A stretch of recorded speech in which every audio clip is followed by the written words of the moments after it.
Hi, I'm indie fantasy author Melinda Kucsera, and in this episode, Sarah Chislon is joining me to talk about her book, Tattoo of Crimson. Did I say your last name right? I forgot to ask you before we started how to pronounce it. Chislon is And I good. just realized when I'm reading the introduction, I'm like, wait, I didn't ask. No, you're all good. That was great. Okay, because I had like that moment of panic. Thank you. First of all, thank you so much for having me. I'm super excited to be here and to talk a little bit about Tattoo of Crimson. Um, Talk I about will, the title, because that's a really interesting title. I'm sorry if I'm throwing you off, oh but no, like that's like a really interesting title, and I'm sure there's a story behind that, and I want it. okay. Well, the one of the seeds, as you know, since you write, one of the story seed ideas come from lots of different places, but one of the key concepts of the story is there are people in the city of Athens, which is the capital city of the kingdom in my story world, who receive these tattoos on their necks that are in this vivid crimson ink, but they don't remember how, they don't have any knowledge of how they got it. It's kind of like you wake up one day and you've got this detailed tattoo, and every single person who has received the tattoo ends up dying. Oh, Um, so it's basically when by the time this has happened a few times, they're catching yeah. on. Okay, this is a sign of some of death to come, and it kind of the concept came in those middle of the night musings that you well maybe not everyone gets them, but I was thinking in the middle of the night like it would be so terrifying if you knew that you were marked for death and then no one could stop it and it was coming for you. You didn't know where, you didn't know how, you didn't even know how you received the mark. And so that's the plight of these victims of the serial killer in this story, Tattoo of Crimson.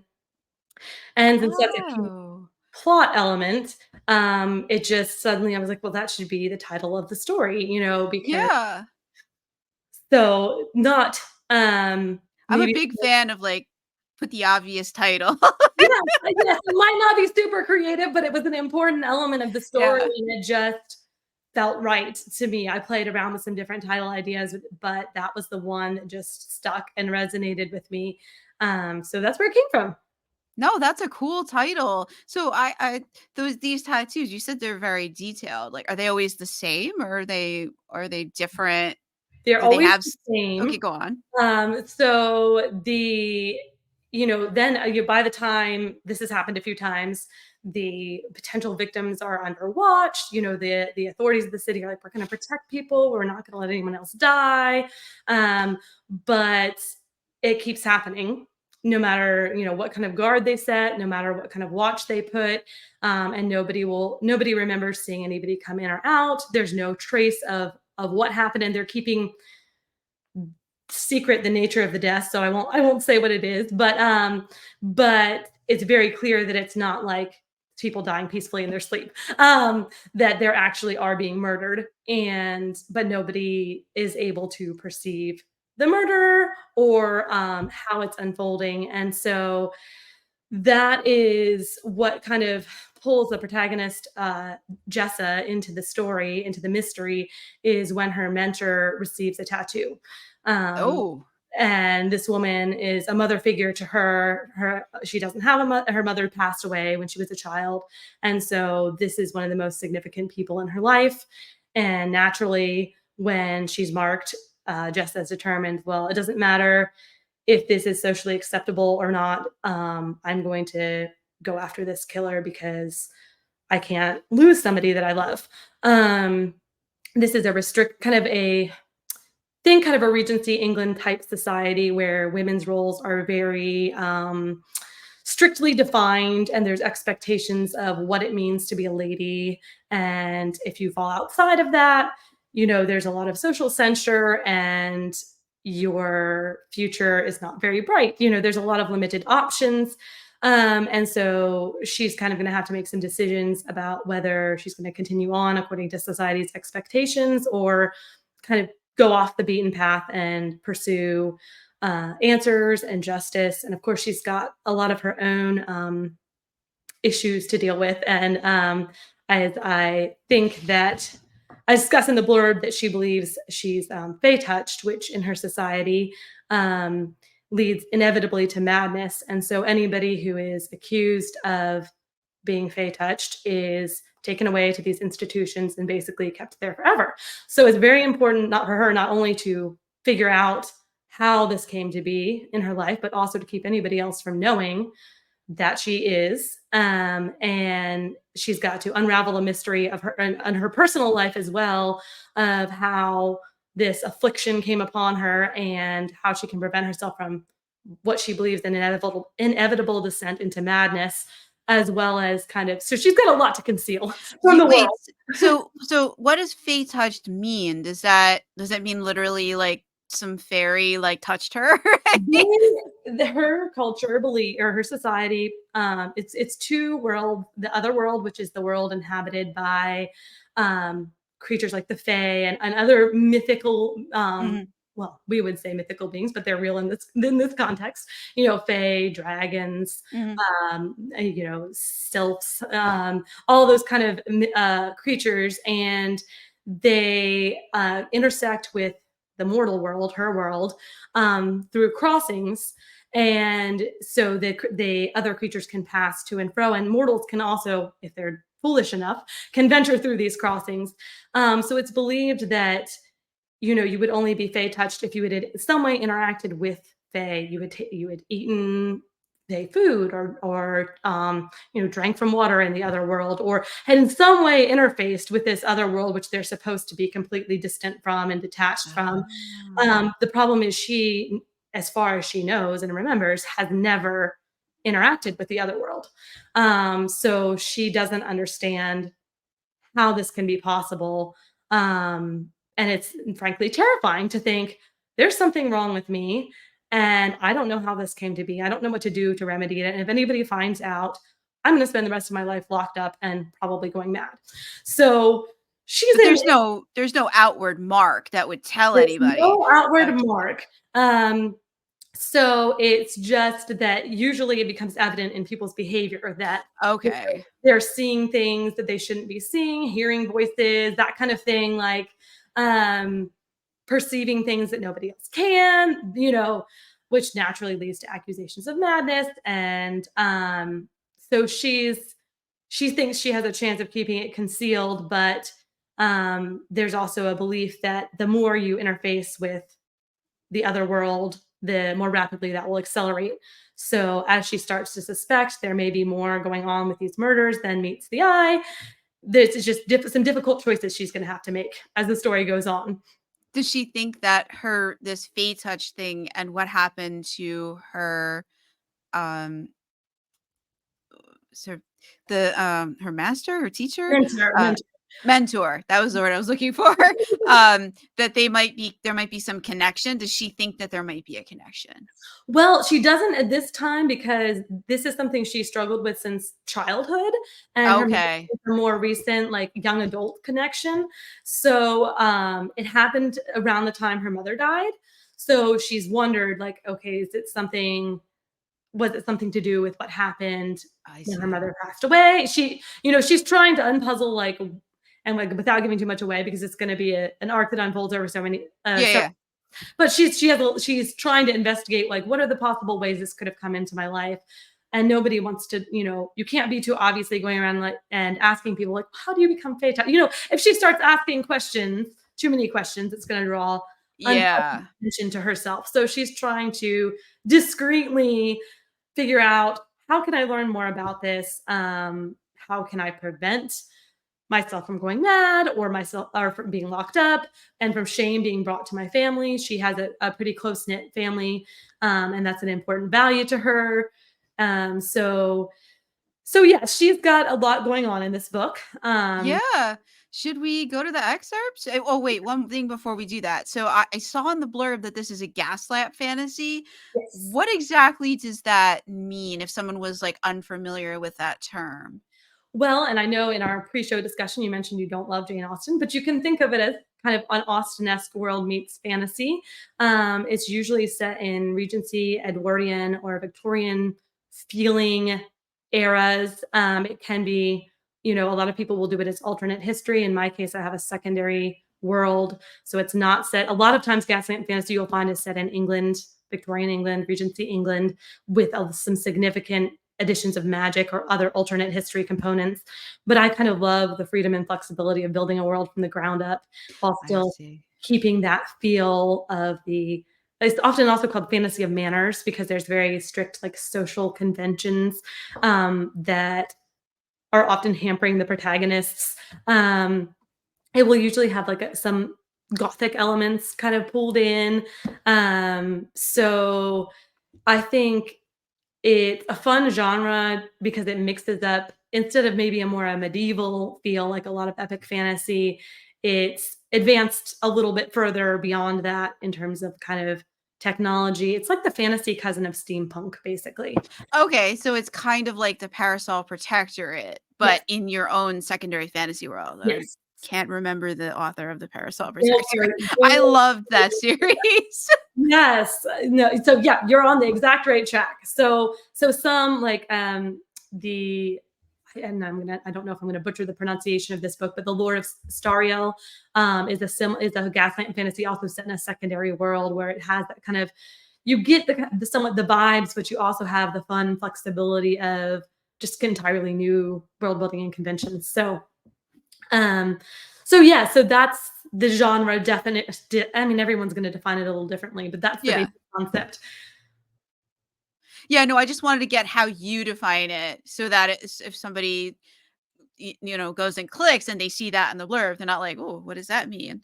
Like, Yes, "Mm, yes, we want no friction between the that sounds cool and the I want to add that to my TBR and try that. it's kind of a So, niche subgenre, but every book I found like it's one that resonates with me deeply. And so when it started rolling with the story, I was like, oh, this actually it fits. But I do have an excerpt if you want me to go ahead yes, with that. please. Let's hear Jessa in her own words. Alrighty. And for context, I don't think I've mentioned this. She's an herbalist. So this is an excerpt from chapter one. And she's in kind of a wilderness park area. And I will start in the middle of this chapter and go from there. I loosened 3 of the plants, which I dubbed gold hearts, from the soil, preserving their roots. They freed themselves willingly, and I tucked them into the nest of my earth filled basket, their spiced honey fragrance permeating my surroundings. As I worked, a low keening sound emanated from the forest. A prickle started at the base of my spine and tingled up toward my neck. When I lifted my head to seek the source of the moan, a fluttering of palest gray caught my eye, shimmering between the evergreen hemlock boughs deeper in the forest. A bird, perhaps? Jade stalked forward, her green eyes glinting in the sunlight, her pupils narrowed. The flutter of gray broke through the branches again, still nebulous, but far too large to be a bird of any sort. The prickle strengthened. I fumbled in my reticule for the small penknife I used to sharpen my sketching pencils, though it would do little good against an otherworldly intruder. Then I edged closer to the forest. Ada called out, "Where are you going, Jessa?" "I think I see something in the woods," and I wasn't about to let it near my sisters. "Whatever it is, you should stay out of the forest. It's beyond the bounds of Enderley." A note of urgency threaded Ainsley's voice. "Ives, fetch her back." "There's no need," I called over my shoulder. If this were a specter, and I displayed fear by turning and fleeing toward safety, it might well materialize in full and take up the pursuit, endangering my sisters. I'd driven away the sprites in Milburn. Surely I could find a way to keep a specter from my sisters, within the far more civilized bounds of Avon's.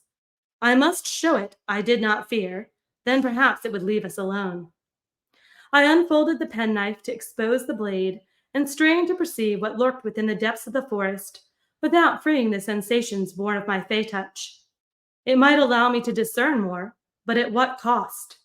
I'd scarcely maintained control after I'd allowed it liberty in Milburn. I couldn't risk it again. So I must rely on whatever information my mortal senses could provide. I stepped nearer once more. The mists swirling around the trees, mists which had not existed moments before, obscured my vision. Through the wafting white, a shape of darkening gray coalesced, closer now. The form moved with a peculiar gait, flicking between trees, in and out of view, growing darker as it approached. Like the mournful call of a dusk owl, a desolate, aching cry ripped from its throat. I closed my eyes and inhaled the fragrance of the gold hearts. Their white and gold joy blazed through me, strengthening my resolve. If I truly witnessed a specter, and not merely a young blade intending to play a prank on those who sought a thrill, I'd not permit it the chance to prey on my sisters. When I allowed my eyes to open, the mist shrouded form appeared between the boles of two tremendous elms, only a few ells away, close enough to reveal a splash of crimson amid the shades of smoke and ash, and to intensify the sensation of other prickling down my spine. No doubt remained. A bitter chill stole through my limbs, and I wrapped my arms around myself. I'd spent my entire life working to exert control over my emotions, and I refused to fail now. I would not fear, would not strengthen this apparition. But how might I repel it? Could it be as simple as rejecting any claim it might have over my emotions? They often sought to entertain themselves at mortal expense, and if I offered no such promise, "I'm not afraid of you." I lifted my blade, and the wind carried my words into the woods. "It's time you were gone." And I will.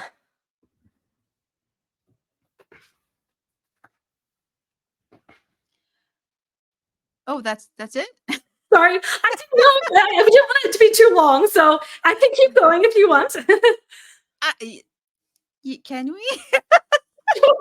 That's almost the end of the I chapter. wasn't ready for it to end. There's only like 2 paragraphs left to end the chapter, so I'll do the last little bit here.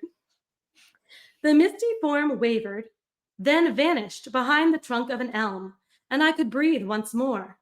"What do you see, Jessa?" Ada asked. I lifted my basket, but did not release my hold on the penknife. "It's nothing. I was mistaken." I turned my back on the forest. So that's where we end chapter 1. She's definitely aware that there are some other activities going on, but trying not to succumb to her awareness of these events and incursions. The other important thing to know is that her society has a what they call the vigil, and Mhm. they're supposed to be the guardians against otherworldly creatures invading. And they have said, "Oh no, we're keeping you safe. Nothing other is coming into our world. Everything's perfectly fine." And she's starting to realize, well, that's really not true. Um, and that knowledge is not going to make her very popular. um, so I don't know if there's other questions I can answer, but Yeah. Oh, I have a few, as I always do. So, all right. So we've got the world, the sort of Victorian. It is Victorian, right? I'm not a yeah, big Jane Austen fan. well, Jane Austen is Regency. I've kind So of it's pulled okay. from the Regency and Victorian eras, just wherever it suits the story and in my own unique world. Um, Okay. So we're in that Regency-esque yes, world, and there's also the Fae have their own world. Does the Fae world separate, or does it overlap the Jessa's world? Like, they don't have a lot of understanding of exactly how it intersects. The mortals don't. They know that it is separated in some measure, and that Fae beings can come through at what they call crossings.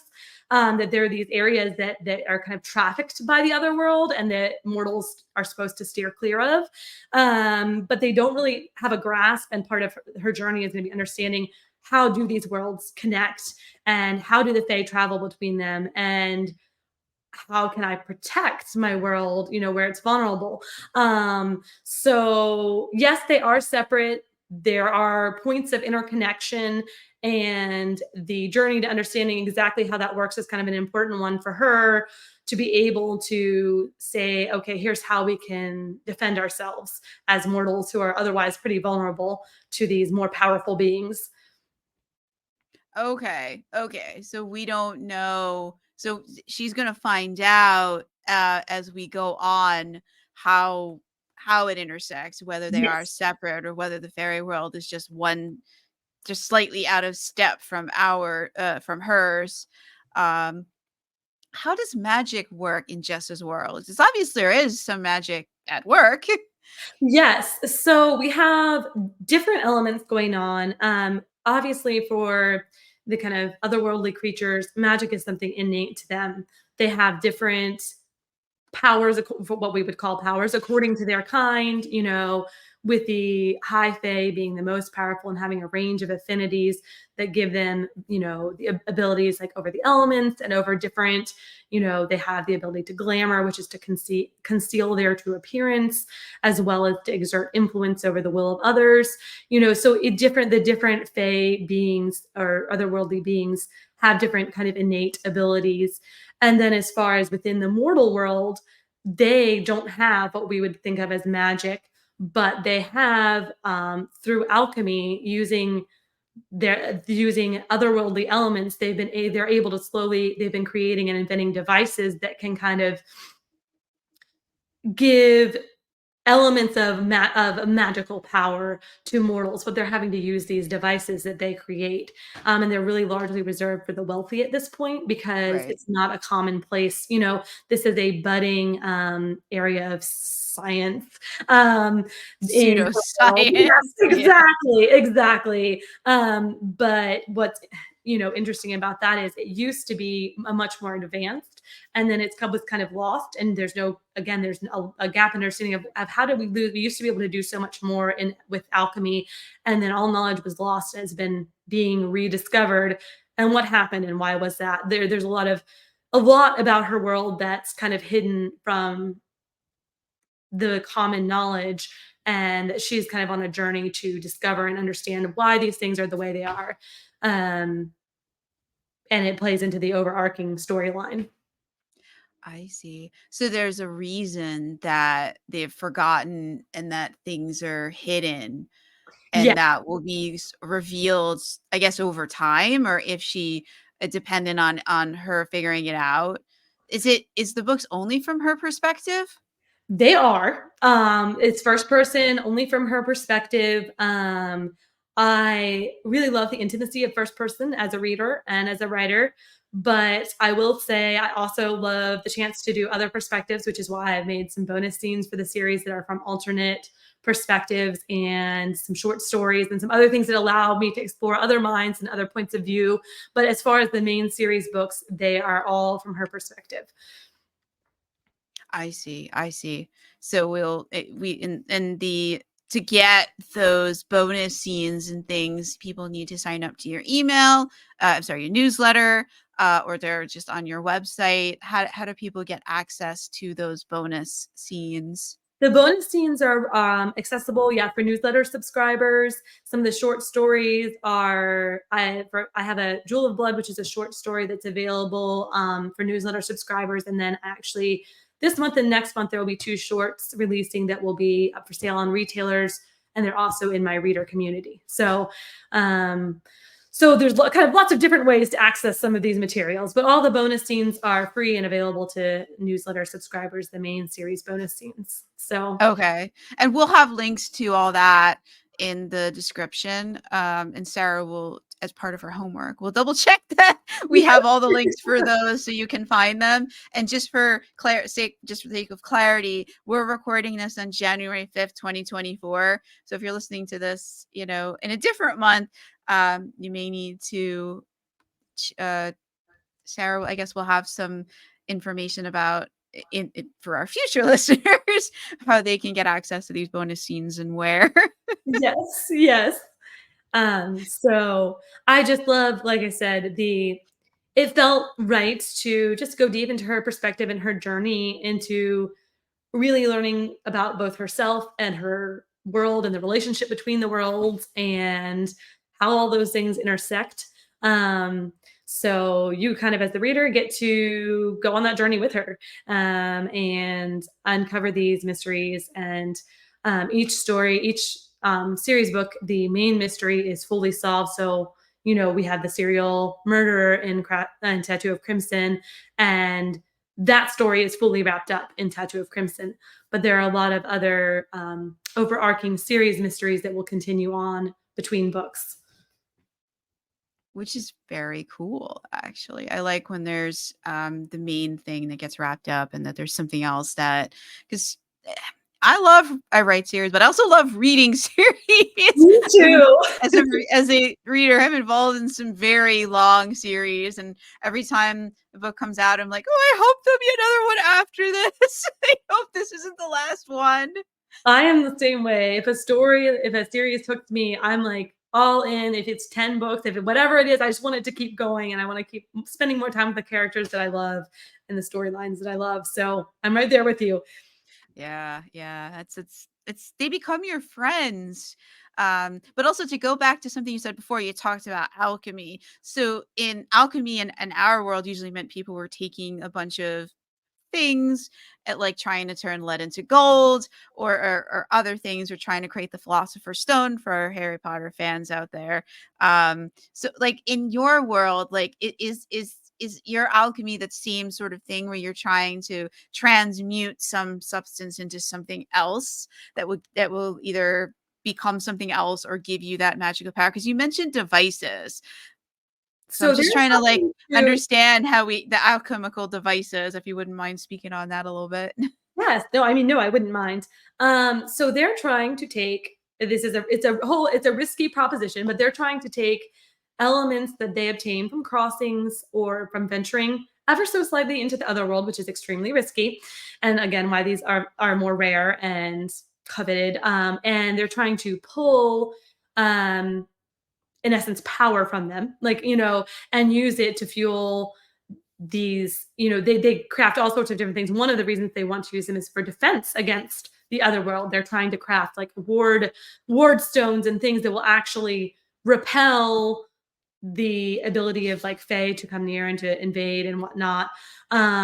So there's all sorts of different there's lots of different experimentations going on, but the alchemists see this as a way that mortals can eventually have some hope of, if not matching the power of the Fae, at least being able to say, we can do something against you. We're not just these, sitting ducks here while you have all the power and we're vulnerable, so they keep their practices very secretive and hidden. Nobody can outside the alchemist skill like can know what they're doing or how they're doing it. It's very much trade secrets.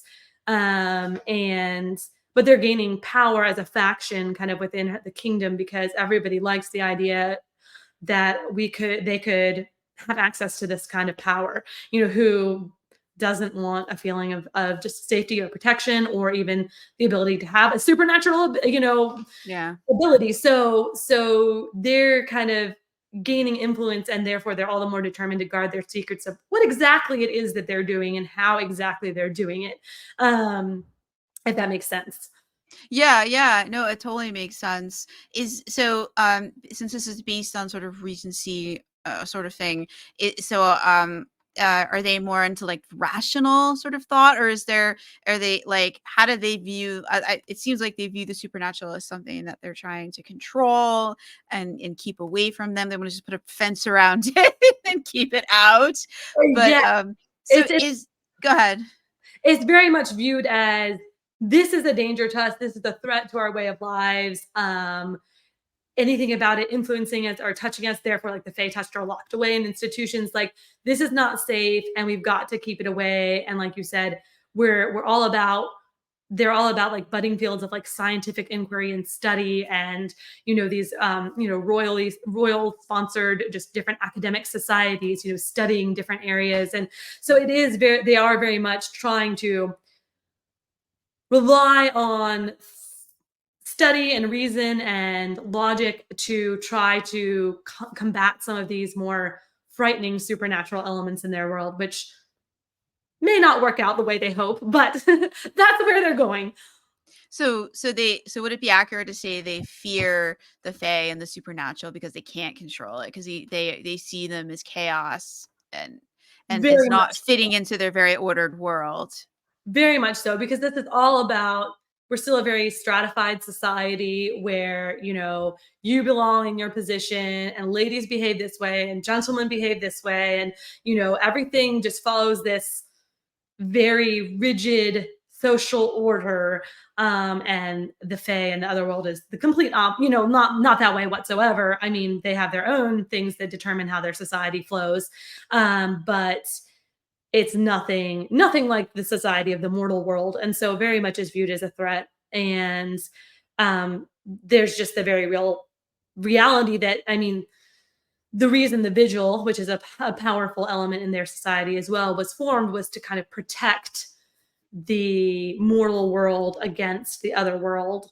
And so they are the ones responsible for, like, we're going after all the fae-touched, we're locking them up, we're keeping them away, we're we set the boundaries, we set the rules, of how close you should be able to travel to a crossing, and they're trying to put all these regulations in place to supposedly for the safety of the people in her world. But there's a lot going on, there's a lot at play, so but it is very accurate to say everything fae and otherworldly is feared by her society in a very deep way, which is why she feels like there's something wrong with, like, it's a shameful thing for her to be able to sense these things and to believe that she's fae touched.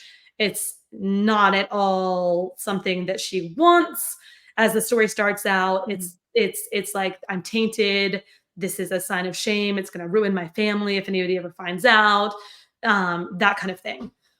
I see. And so is it so would it be fair to say that, like, the only magical creatures or supernatural is the fae? Like, is there any sort of deities or anything that are just lurking around out there? Yeah, Maybe and doing good or doing bad or neither?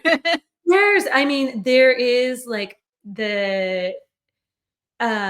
they call the infinite. So there is a kind of religious system that, but it's not the kind of thing where the gods are bestowing powers on everybody, and there's, all these forces of, like, these different dueling deities and all of that kind of thing. That's more of a background element, if that makes sense. Yeah.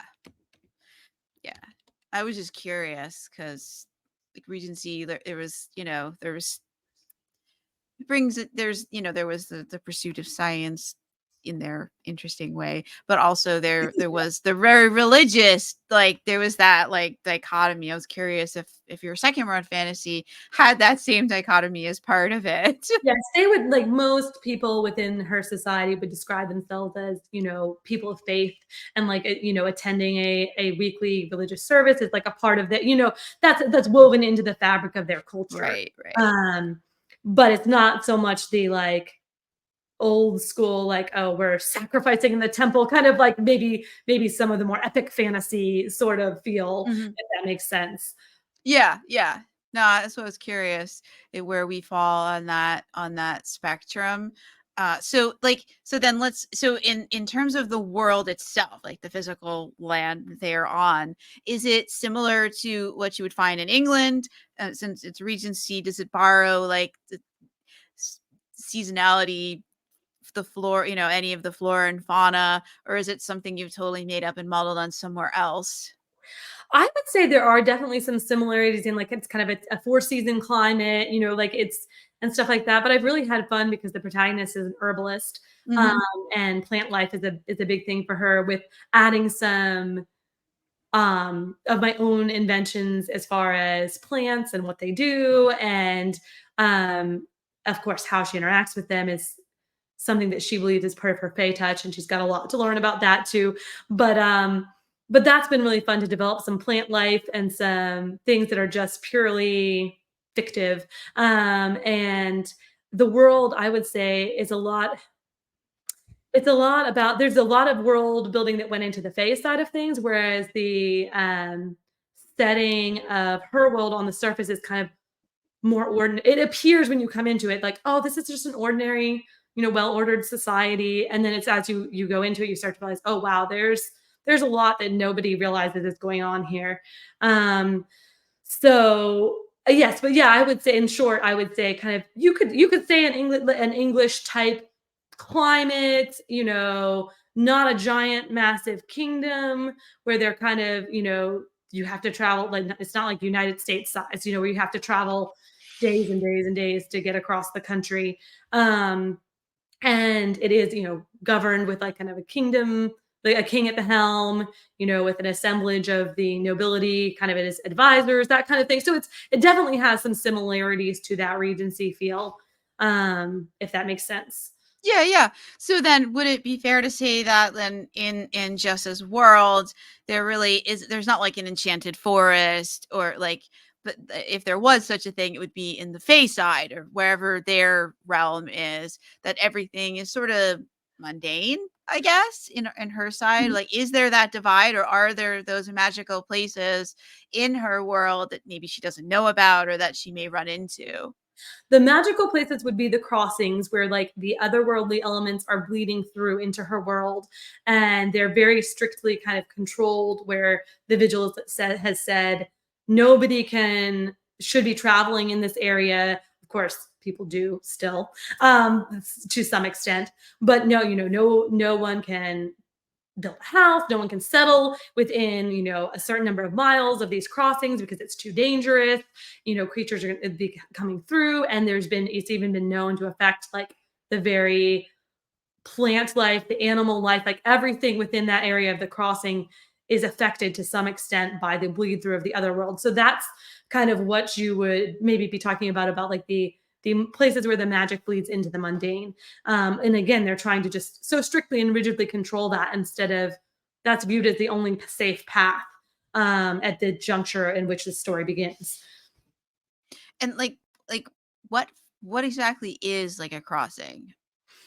That's what for her, all she knows is fae beings can come through here, and therefore it's dangerous. And that's about the sum of her knowledge at the beginning of the story. That's about the sum of what anybody's knowledge, apart from people who are kind of in the inner circles, is like, this is dangerous because there's some amount of traffic that can come between the other world and our world at these places, and therefore you should stay away. It's not safe. So she will be learning what they are and how they function and why they're there and all of those things as the story goes on. But everything about the other world, the is very strictly controlled. Like, they don't want people to know. The people who do know things don't want anybody else to. It's very controlled, if that makes sense. Yeah, so these vigils, so how does they're just regular people. How do they get into that role? Is that something you're like appointed to? Are you born a vigil? Is it just a job that you can do? It's a job that you can do after kind of going through a rigorous process of training and recruitment, and they their origins are pretty murky. Mhm. One of the things that there's something that happened in the past that changed society that basically nobody remembers, and that's one of the things that the story will you'll and I hate to be so vague, but No, like it's okay. I mean, we're gonna run up against spoilers. Some you'll give away, some you won't. That's the game we play. yes. So part of her journey is finding out what happened, you know, in their history in terms of their relationship with the other world. And it's during that time that the vigil was born as a protection against the other world. And that's why society believes that that's why they are no longer falling prey to fae and otherworldly creatures like they used to hundreds of years ago. They believe it's because of the presence and activity of the vigil, which is not strictly true. But that's what the vigil has put forth, and that's what society believes as true. And she's going to be finding out what really happened, what the vigil really does, and why. What exactly has been giving them some measure of protection from the other world all these centuries, and why that's changing now. Um, And like, what do the Fae do when they cross over into her world? Do they just wander around? Do they make trouble? How well, long can they stay? Like, is there like a time limit?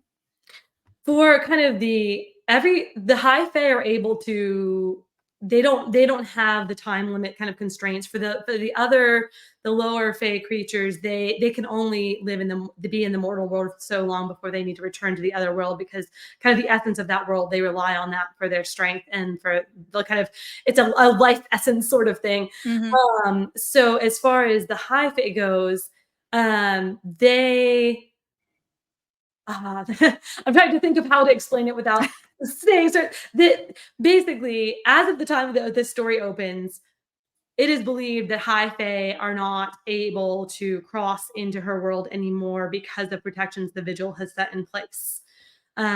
So that is what she believes when this story begins. And as you probably guess, she's soon to find out that that's not true, and that there is more going on, and that there's some high fae tend to play the long game, and they're not really, they enjoy toying with mortals, kind of entertaining themselves with them.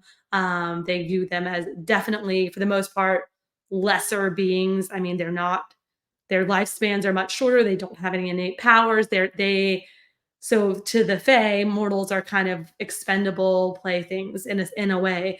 Um, but they're also, um, there are certain things that have limited their activity in the past, and like I said, those things are starting to change now, and that's part of why her world is in danger at this point, and her journey is going to be understanding all those elements that are starting to shift and change, and how, what her role is in all of it.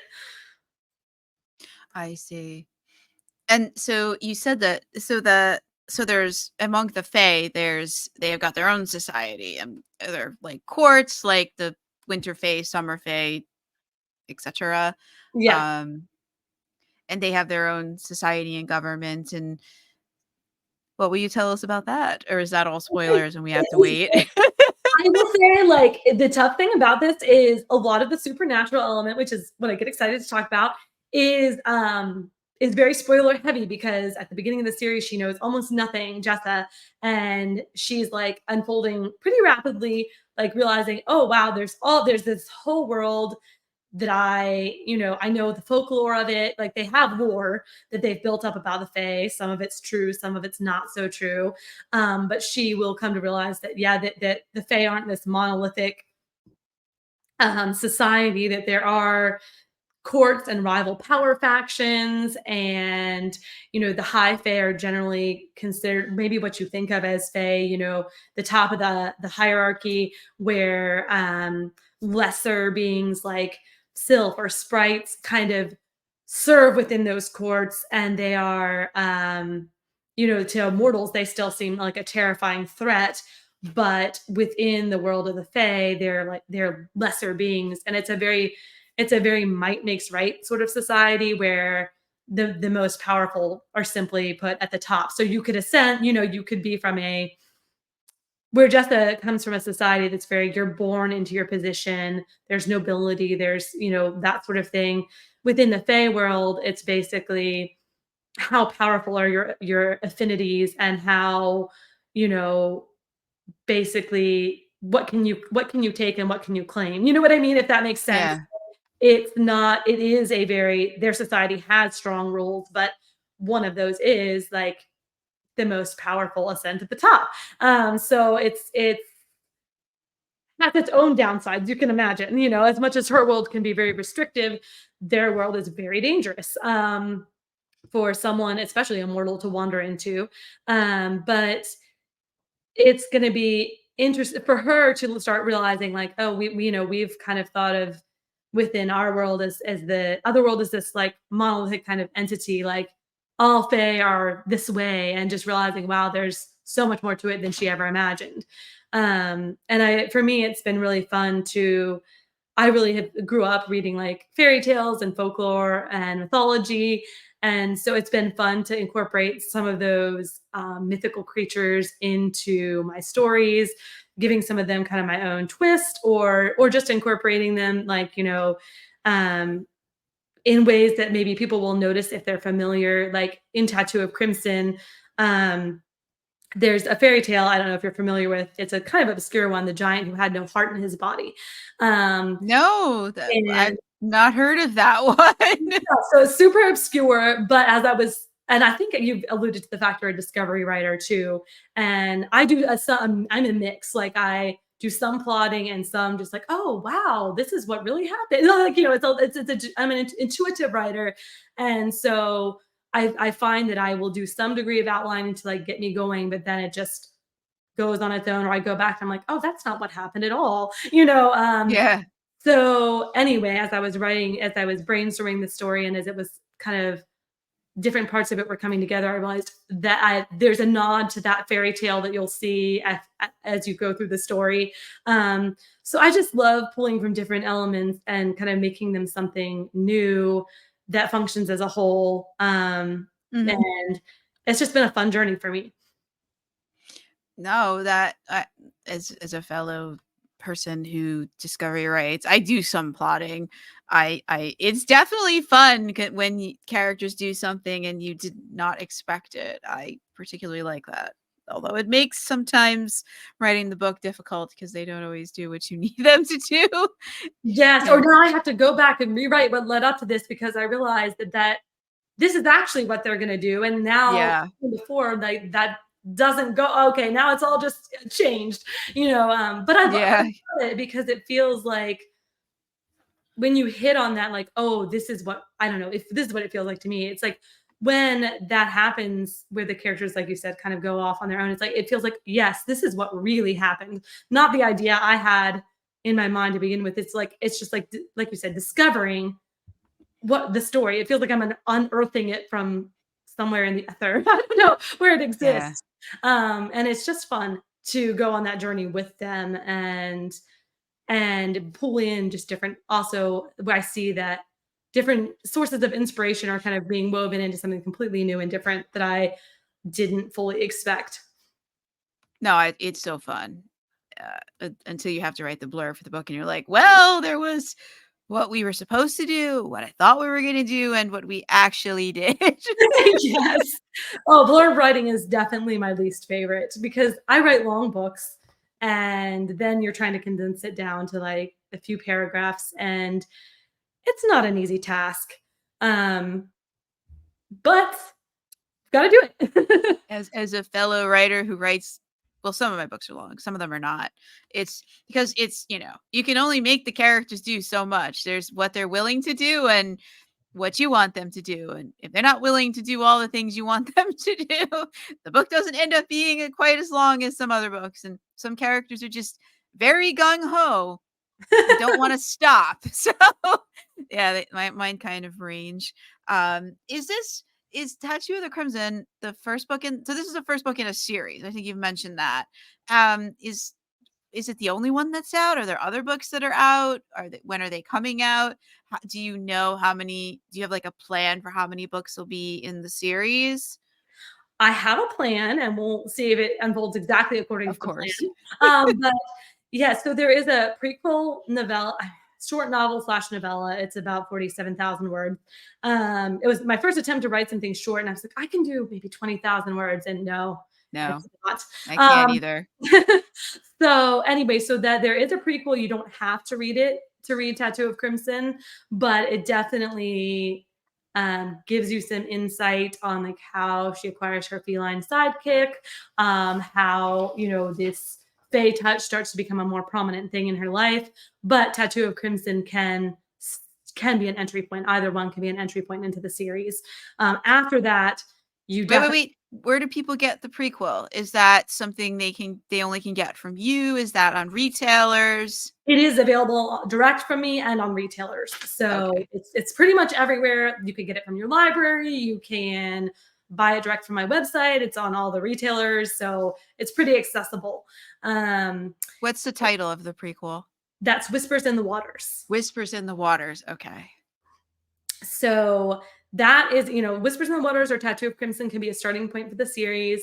And then in October, book 2, which was Ruins of Bone, released. And then I'm in the middle of working on book 3 right now. Like I said, these books are long and kind of multifaceted, so it takes me a while. So I've set a pre-order date for this fall. we'll see. I may maybe bump it up a little sooner, but I'd like to give myself plenty of margin. Like you, I don't write full time by any stretch of the imagination. So I just like to give myself plenty of time to make sure that I can do justice to the story and not be rushed. Um, so I also have two, I guess you would call them novelettes. They're longer than short stories, but shorter than novellas. One is going to be coming out this month and one in February. And those are side characters from the series. It's from their perspective. They're not going to be necessary to like you can read just the main series books and get a complete storyline. But I feel like it adds a lot if you know some more of what's going on in the world and what's going on with various characters in Jessa's life. And for me as a reader, it's something I really love. Like if I enjoy a series, I love to get little glimpses into like the picture of what's going on in the world, different characters' perspectives and things like that. So that's something I really wanted to do as a writer, as well, because I have a lot of stories that I want to tell within the context of this world. And um, so it's just been a really fun way and a good palate cleanser for me as a writer from these long, complicated books. It's been nice to switch up to have a few shorter things interspersed between. So those are on the cusp of releasing. And the overall series, I'm projecting to the main books to be between probably like 7 to 8, probably. I will see how if I can wrap it all up in 7 books, great. I'm not sure that I can. So it will be somewhere in that range is the goal. That Wow, was a that's long-winded answer. Sorry. no, that's awesome. So sorry. So as I said before, we're recording this on January 5th. So if you're listening to this in the fall of 2024, the third book might be out. So Yes. check that out. So I'm not like one of the people who releases a book a month by any means, I'm but not either, but I can release more than one book in a year because I'm my life is fairly boring. So writing is my escape. So I do that as much as I can to the detriment of other things. Like my apartment could use a good vacuuming, but I I'll end feel up writing later instead. I often feel like if I wrote normal length books, I could release several a year, but the last one was 200,000 words, and this one is definitely going to be 100,000 words, I feel. And so yeah, I just like to give myself plenty of margin to get through it. Although that being said, Oh, there are okay. some. Because if you broke it up, you'd have 2 books. Because like my longest book is 165,000 words, and that was too long. We once it gets over 100,000 words, now I'm like, all right, let's find a good place to end To it, break it and up. let's continue next time because it is a series. Yes. Let's go back and find somewhere that we can end it, and just all the things the characters want to do next going in the sequel. Yes, yes. I'm with you. Yeah, No, I mean, there are some writers, and of course, Brandon Sanderson is full-time, so he can write those door stops and put out yeah, however many he does in a given year. It blows my mind. But for now, writing is a side gig for me. I love it. And like you said, for me, it's my creative release and escape. It's something that I've always like, even as a young kid, I would lay in bed at night and invent stories. Probably most writers are like that. yeah. And so having that creative release is just such a fun thing. Um, and I want to do like, I am not one of the type of people who a deadline motivates me to work faster. I do better when I just have time. I don't know if you're familiar with Clifton Strengths, but um Yes. I've taken the thing, but they wanted me to pay a monthly fee to get the results, and I oh, was like, what? "I'm not paying you 49.99 a month recurring No just to way. get these insights." I was like, "Forget it." Or it was more than that, I think. It was like a monthly thing that it wanted me to pay, and I was like, "I don't want a subscription to you. I just wanna know what the strengths are." Although, like, looking at, like, the list, I was like, I could probably guess what mine are. Yes, I signed up through a code that Becca Syme had. They offered like a discount. It was just a small one-time fee to get the results. I forget what the exact price was. I think it was $30 or less. Yeah, if it was And one time, I would have done it because yes. I'm curious. Although, like, all those, like, tests, like, they sort of, like, pigeonhole you where, like, sometimes 2 statements would be equally true, for me, and, like, I Oh, can't no. they don't let you choose both. So, like, I've taken other tests and the results were just the results that come back are just not accurate because, like, you have to choose one or the other, and I'm like, "But both are actually true for me." Yes, I So totally get it. But it was really helpful for me because learner input and intellection are my top in 3, and realizing that those are, like, that I need a lot of thinking to like, times for things to think, to settle, and to, like, just process, and that therefore, I am not the type of person who just by nature can turn out a book quickly, and coming to just accept that has been really good for me in my creative journey, and realizing that in talking to other authors with similar strengths that their path is pretty similar to mine, and it was just encouraging to me, like, let me just follow my creative journey and do what I feel leads me personally as an individual to the best result in the end. I want it to be a story that is deeply satisfying to me and hopefully to anybody who reads it. And so that's um that's why I've kind of chosen to, like, I'm committing to a book a year, and I'll probably be releasing short shorter things several times throughout the year as well. And maybe it will go faster than that, but I'm not going to promise anything faster than I'd rather under promise and over deliver than the other way around. no, that's a good idea. I can write for at least 4 books a year, sometimes 5. It depends on how long the books are. Exactly. I Um, understand. but yeah, like, yeah, I am one of those people that, like, I actually can't focus or do anything without a deadline. If I don't have a deadline, I don't do anything. So I'm deeply grateful to my patrons. I have a couple of I have a couple of people on there, and I'm deeply grateful to them because now I have, like, a weekly deadline. I promise them 4 chapters a week, so I write 4 chapters a week, Perfect. and then if I have, like, something coming up, like, if I'm doing a lot of podcast interviews, then I have to write extra chapters. And then instead of coming home and, like, watching YouTube or, like, a movie, after work and, like, just vegging out or, like, doing random housework, listening to an audiobook just because I want to hear the end of it, Yes. turn it off, leave the dishes in the sink and crank out that chapter. So I'm definitely one of those people who needs a deadline. I don't like to do pre-orders because I do not write full time, and I have the type of job where it's 9 to 5 except when it isn't, and I have no control over the when it isn't part. And so I can't do the pre-orders for that reason because sometimes there are things that are out of my control, and, like, I write 4 chapters a week, but doing that plus the editing means the editing takes a bit longer because we only have so much free time. Yes, that makes total sense, and the editing is I actually enjoy the editing process personally because I feel like that's where some of the deeper layers of the story just really start to shine. I don't know, everybody's process is different, but I actually enjoy that.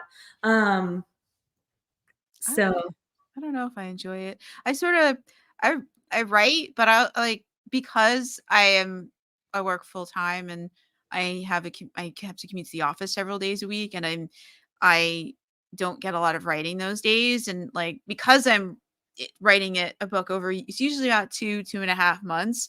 Sometimes I can't remember what we did in the beginning of the book.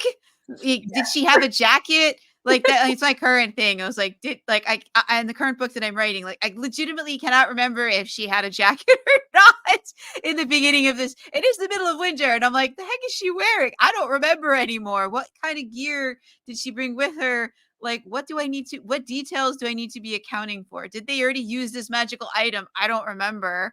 So I have an app on my phone, and I will just go for a walk, and the app will read me the book because I don't remember, and I can pull up in OneDrive or on Google Drive, like, I can pull up a copy of the document, and, like, if I hear something, I'm like, oh, wait a minute, why did we say that?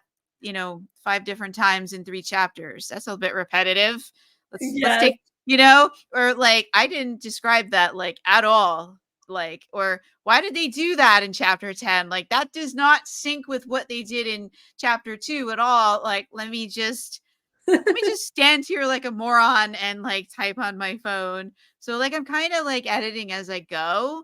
So like at the end of like the tedious edit, it's like I've already done the layers and the Yeah, making it shine. Now it's the hunt for typos, that is not Gotta fun. catch them all. Yes, You, it's important, but I no, I don't really enjoy the, like, little tiny, like, yeah, that's what I'm left misplaced with at the letter end. somewhere here, or whatever. But definitely, I also feel you on trying to remember, like, as I get deeper into the series, I'm like, "Oh, I had that, like, clue that I wanted to plant in one of the books about this bigger plot line, and where did I do that? And does this character know that that has been said?" Or, you definitely find myself flipping back to Oh refer yeah. or like, Mhm. "Okay, it's all in here in my mind, but have I actually said that on the page yet?" Or, so yes, I feel you on that. And thank goodness for being able to take reference and take notes and find button on Word, just to search Yeah, and yeah. And uh, and thank God for free apps that like will read you your book. Who cares if it's a mechanical machine voice? yes. It is reading it to me so that I can get refreshed on what the heck happened 20 chapters ago because uh, what I think happened and what I actually wrote are not always the same thing. Yes, and it's pretty important for those to end up in Yeah, the because I wrote it 5 weeks ago. I don't, chapter 1 was written 5 weeks ago. I don't remember, like, what we did in there, you know? Yes, yes, and with fantasy too, like, it helps me so much to have a bunch of notes, like, on the world and everything, kind of a series Bible type thing where I'm referring to, like, okay, these are the abilities of the different faith races, and these are um, like I said, the history, and these are how the worlds intersect, like, all that, like, it seems like it would be something you would remember in perfect detail, but as the time goes on, the series, the writing of it stretches over. It was going to eventually stretch over several years. I'm like, I know I'm going to forget some of those tiny little nitty gritty details, and so I definitely want to make sure that I'm on it in terms of continuity because there's nothing more annoying than when that is not handled well. No, yeah, totally. Like, I have one character that, like, I know everything about him and I never forget, but he's also shut up in 20 books. He's Yeah, if so by you're that watching time, this on YouTube, he's standing behind me. yeah, so by that time he's like a member of the family. You're not going to Yeah. forget anything, but you have this obscure little like fae race that lives off on Yes. the island of such and such. It's like, did I say that this was there? Yeah. So, but no, that's one of the fun things too about that I just love about writing is that the characters do become like friends and like you just know them so well and you can just I don't know, feel their feelings and like see the world as they would see it. And that's actually what I love is in terms of reading too is just being able to go deep into a character journey is what it's all about for me. Um No, I would totally agree with that. Are do you is so the Tattoo of the Crimson and that what is the series title? Oh, it's, Blood of the Fae. Blood of the Fae. Okay, so the Blood of the Fae, is that the only, series that you have out, or do you have anything else out there? It's the only I mean, the only series that I have out. There are lots of other things in idea or process stage, but I decided to go ahead and because I'm not releasing on a super frequent schedule, I want to make sure that I get this series out into the world before I move on to something else. Because as a reader, I really appreciate it when writers do that. And as a writer, it can be sometimes be difficult to stay focused when you've got all these stories and characters and ideas always floating through your mind. But I am going to be as of now, the plan is to get this series fully out before I move on to something else. I Um, see. so that's what I have out there now. There's going to be a lot of I'm having fun with, like I said, some of the ancillary materials, the novellas, the short stories, the bonus scenes. That gives me, I feel like, the freedom and flexibility to just to mix things up a little bit and to explore different parts of the world and the storyline. So that keeps things fresh for me while I'm writing, even though I'm sticking within the main series. Um, So everything right now that I have out is within this world and this kind of series, and that'll be the plan for the foreseeable future. I mean, I have Yeah. a lot that I want to get to as soon as I can. I'm sure you know that feeling. Um, Well, I wish that I had stuck to one series because I have 5 series and I'm writing a 6th right now. and it must be hard to like decide which one gets priority. Although if you're putting out, 5 books a year or whatever you were saying, then lets you touch on all of them, I guess. Um, Not really, because like I have, I have my favorite series, which is the Cursebreaker series, which I'm working on book 11 for. Well, I was, but characters like to do these darn crossover things where they get in. They're like, it'll be some events happening with one group of characters in one series, and there'll be events happening with a different group of characters in another series at the same time, and it's all Yes. part of the same mega conflict. And at certain points, all the characters are doing things.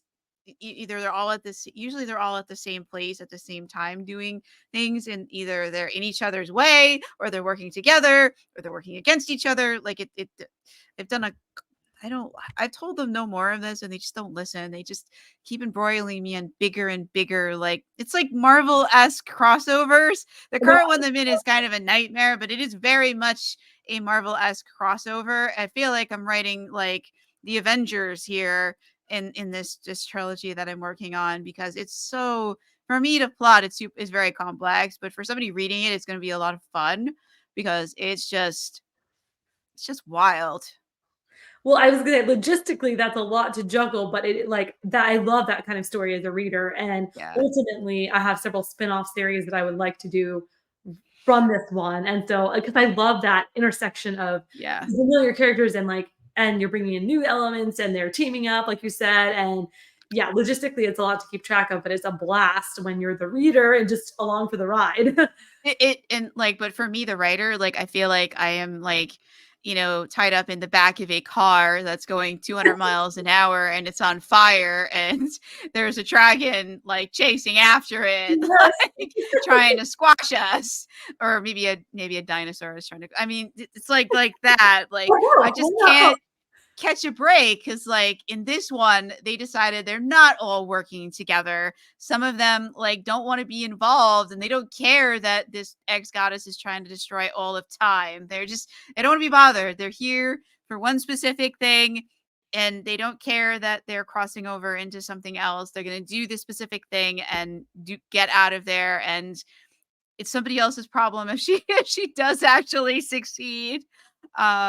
Which But you've makes it got to follow that or it's not gonna be real. You Yeah. can't just force it. I can't That's right, I can't make them. And it's Yeah. harder because it unlike previous crossovers where everybody is in the same time period, this one they decided we are going to be moving around in time, but instead of going like 100 years or 1,000 years, or like into different time zones, where are the characters that are in, that, because all the series that I currently have out, they all take place about at the same time in the same place.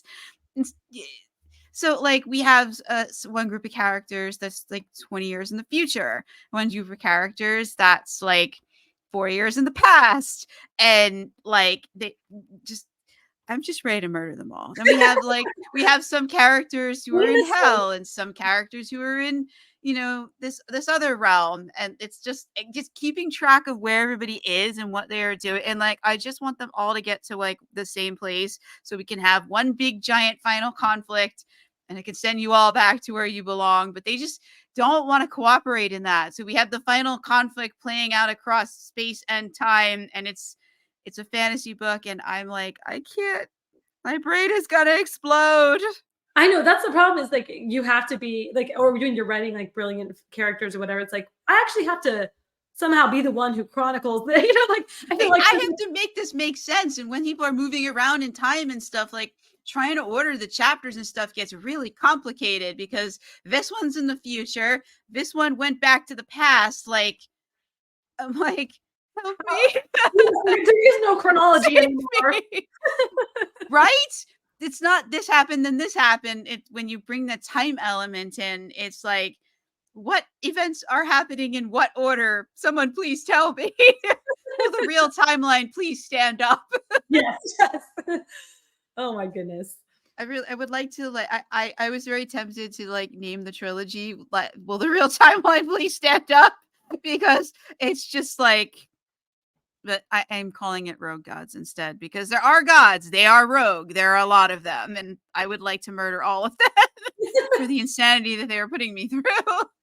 Well, I feel like readers with time travel stories are kind of they expect some wibbly wobbly timey wimey stuff. You know, like they're I used hope to stuff. so I because this is epic fantasy with like time travel and like I don't know.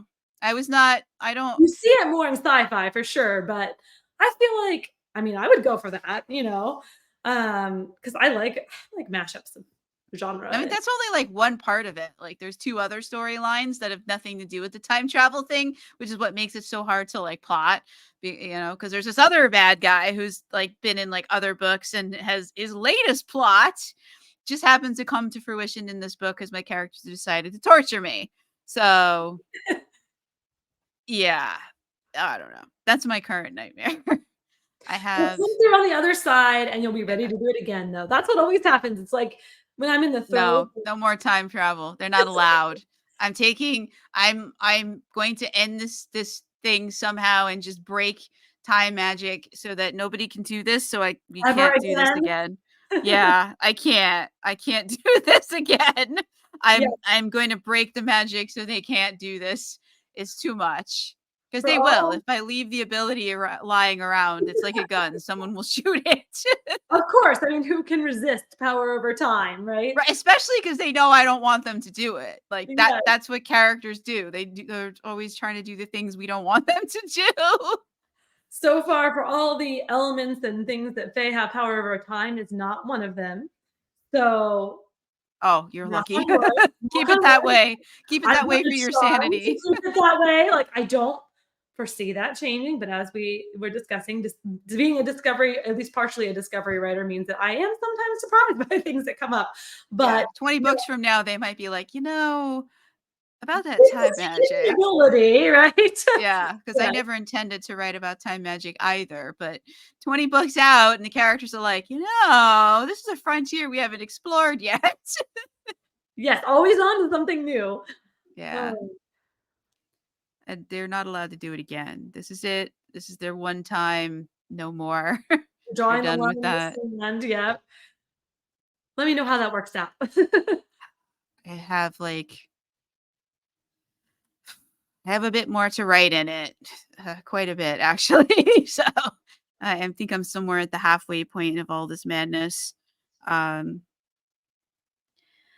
it's involving 3 series, which is also complicated.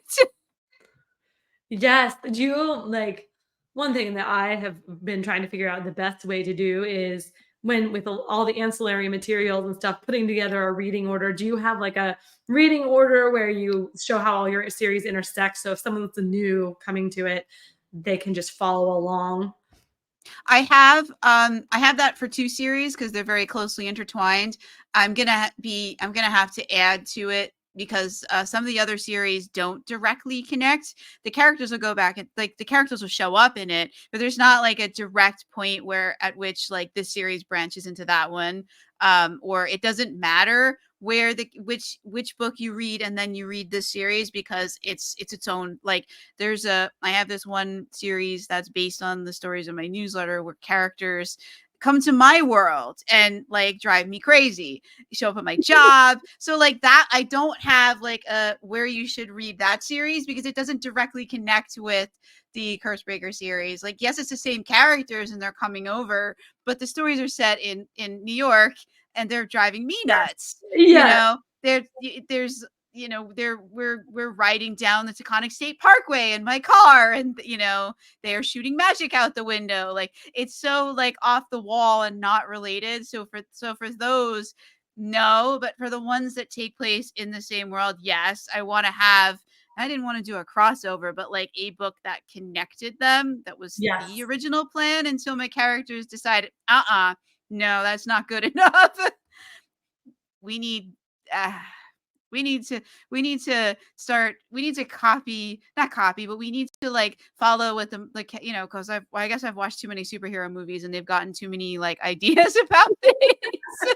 I don't can't explain it, how where this came from. It was never my intention to do that, but I don't know. I don't know where, like It's you the said prop. earlier, like ideas that come at you out of midnight. That Yes. must have been what it was. Those are the fun ones though, because you don't even really know where they come from. They're just like bam, like, whoa, this just materialized. Right? And it seemed like a good idea at the time because I had a problem with another series that I had started in 2018, and like I didn't know how to like why these people were taken and what's the spell was supposed to do, that they were taken like they were taken for a reason because the spell required it, but I didn't quite know why. The characters just really insistent that this is what was happening, but they left me the problem of figuring out, well, why is this happening? And I'm like, this is not what I was gonna do, but I was overruled. So, you know, had that idea and it just became, and then they were like, well, you know, why don't we take this idea to its logical conclusion? I just didn't see, I guess I had blinders on. I just didn't see like where this idea could go Yes, before I I started writing it. And then I was like, now I'm trapped. yes, you're stuck now. Yeah, like then it became, well, if you're gonna summon all these ex gods, like what are they get? How are they gonna react to this? Like some of these are brand new characters. Like I have no backstory for them. Like I don't know who they are. I'm gonna have to write some story where we get their perspective, and that's where things went way off the rails. That's where I got myself into trouble as a discovery writer. I gave them too much rope and they hung me. Yes, I get that. But I love it personally love when like some of my favorite side characters have been the ones that just pop up as I'm writing the story and I'm like, "Oh, you're interesting." And where does that come from? And where are you going and what are you how do you fit into this? And just discovering who they are and um I don't know, it's just super fun and like the Jessa, the protagonist of my series, Jade, her feline companion, was not when I originally conceived the story idea was not there. And just as I started writing the prequel, she kind of just popped into my mind and popped onto the page. And I was like, and she became an integral part of the whole series. Like it's just something about that process. So she's not in book one, the She's feline, or you went back and added her? I actually wrote the prequel first. I Oh, you wrote the read it in okay. chronological order because I think best that way. And so Right, right. I knew I wanted something kind of offset for from the main series to kind of be a starting point for her journey.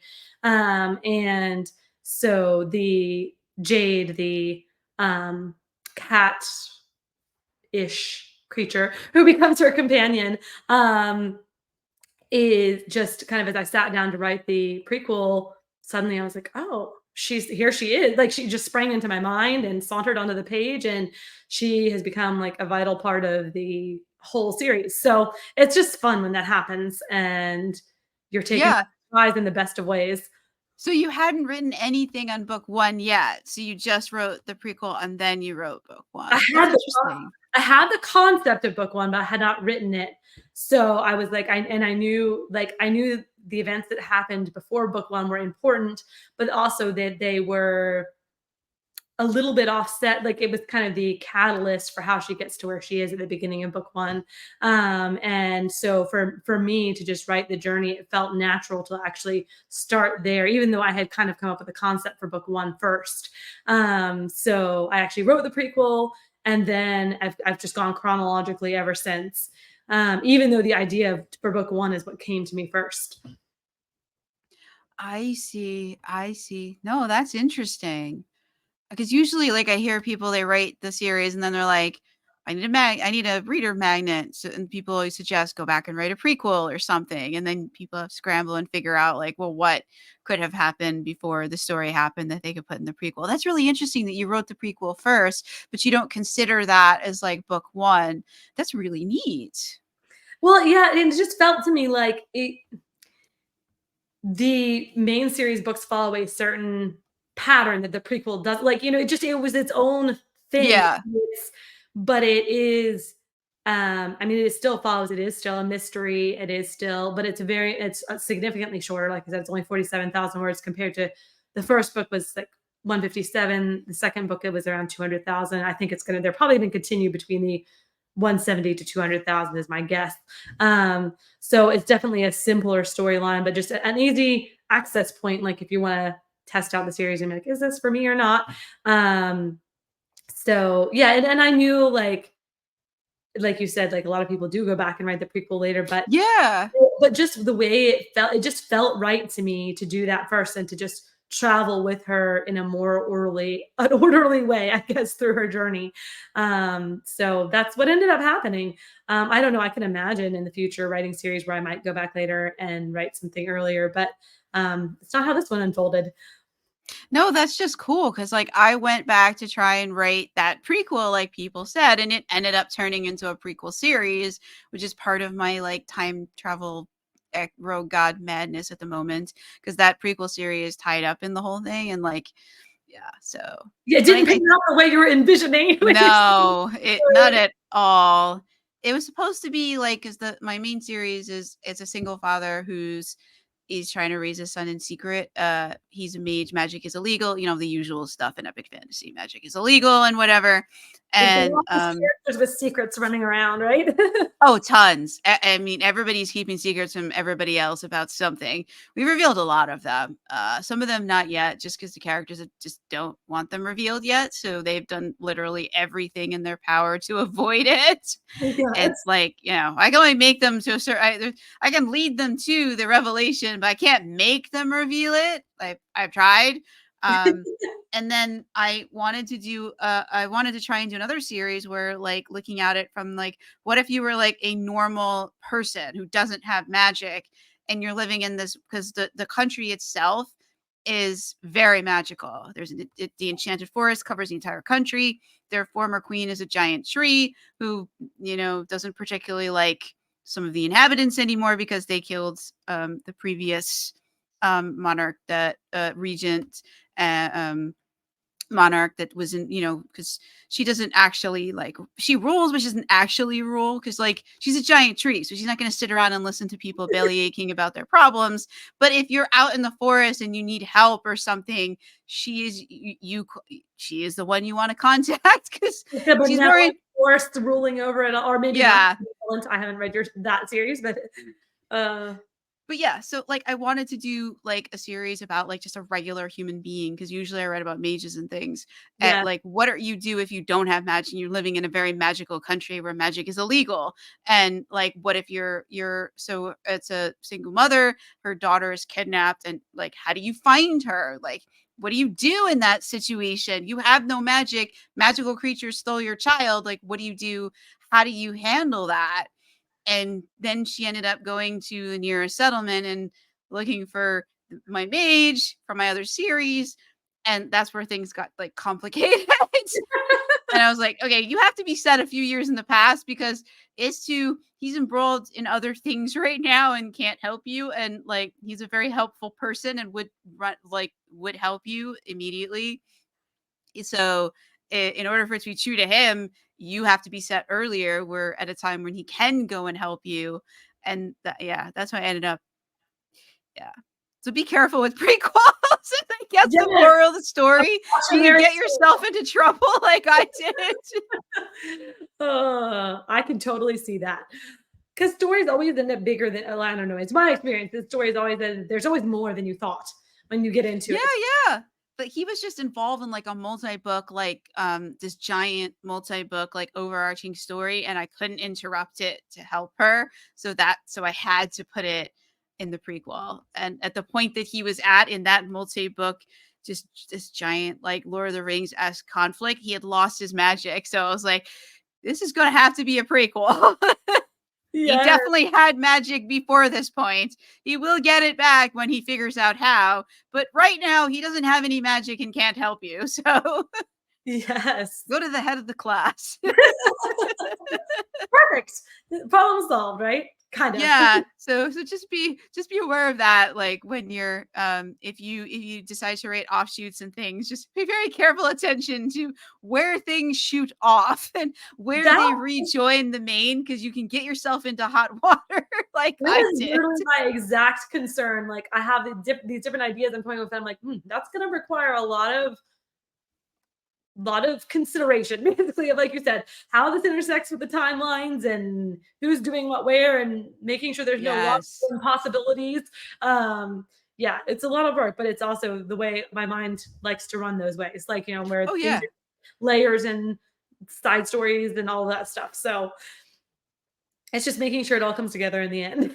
And when you get it to work, it is so fun to write. When you have to, like, fight with it, like, it's still fun to read after the fact, but you're like, it's more like that relief. It's Yes, like, "Oh, thank God that's over. yes, I made I it. survived that one." You definitely feel the character's level of relief that they have exited this book, alive still. Right. 'Cause Oh, you're living that right along with them, like, not you're like, "I have no idea how we're gonna wrap this one up."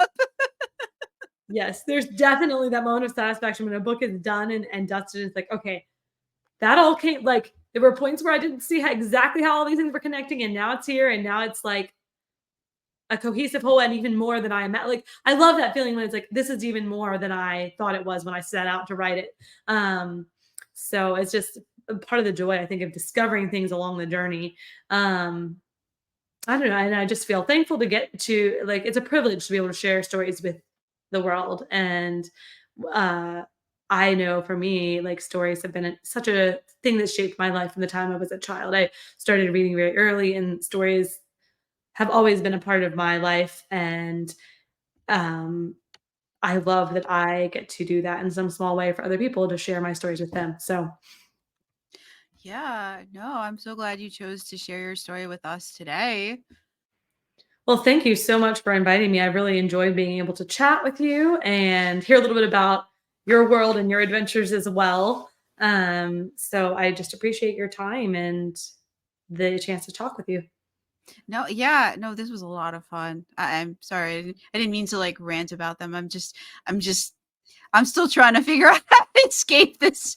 Oh, I Uh, feel you. I how want to to. escape this crossover without going crazy or killing off my favorite characters, because that's not an option. Yes. I know you'll find the way out. You may, it may take a while, but you'll Yeah, find the way. Or they'll tell you the way. I just want it done so I can write something else. Anything else, please. Oh, But yes. yeah, do you have anything else you want to say about Tattoo of Crimson, or Whispers of Water, or Whispers Whispers on in the Water? Waters. In the waters. Okay. Yes. I think we covered a lot. I mean, mainly I just feel like it's a story that fits well if you're looking for something that um has a lot of, that if you enjoy mystery, if you enjoy fantasy and the intersection between the two, and also the continuity where you can go deep in a series and kind of explore the different layers of the world. That's my desire, is to kind of give, we're starting from a heroine who knows almost nothing about the supernatural elements of her society, and she's going to find herself far deeper in them than she ever imagined. And so it's been a fun journey for me to explore that with her, and I hope if any of you decide to come along, that it'll be a fun journey for you too. It definitely sounds like it's quite the ride. And it's a meaty story to get into, which is great. Sometimes you really want a world you can fall into and spend an extended amount of time in. Like, I'm always appreciative, like, of that as a reader. I like Me long too. books. Me I too. like long books. I recently read a short book and I was like, "That's it? There's no more?" I know, and if it's a standalone I that I wasn't really ready like, for it to end. I'm the same way. I feel so disappointed when, if it's a standalone, or if it's a shorter, like, Yeah, I'm really loving it. And I'm like, oh no, now that's all. And I'm a fast reader, so I prefer, like, if everything else is equal, I will take the longer book every time, just because so I can really sink myself into it. Um, definitely, definitely, definitely. I'm with you on that. So thank you again for coming on. And Sarah's books are available. It looks like everywhere books or ebooks are sold, and probably print books as well. Like me, her books are widely available. So anywhere you go, you should be able to grab it.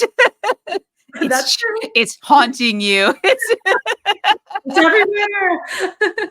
In the best possible way, of course. Oh, well, thank you so much, Melinda. And I hope you don't get too terribly much snow tomorrow. Oh, God. Yeah. You survived the impending blizzard. And I hope that we'll get to chat again sometime. Yeah, no, definitely come back with another book, and we'll find out if your prediction was correct. Did it come out in October? What things did you have to talk your characters out of, or what did you discover along the way that's not too spoilery? We would love to have you come back and give us an update on all those things. So Oh, that definitely would be reach great. out in the future. Like you're welcome back. Everybody's welcome back. We've opened virtual open door policy. Oh, And thank you, Sarah. All right, I'm gonna try again with the last name, Chislon. yes, you got it. And today we were so thank you, Sarah Chislon, for coming on. And today we talked about Tattoo of Crimson and Whispers in the Water. Whispers in the Waters. Yes. Whispers in the Waters. Why is it so? Are there whispers in the water, like as the title says? Yes.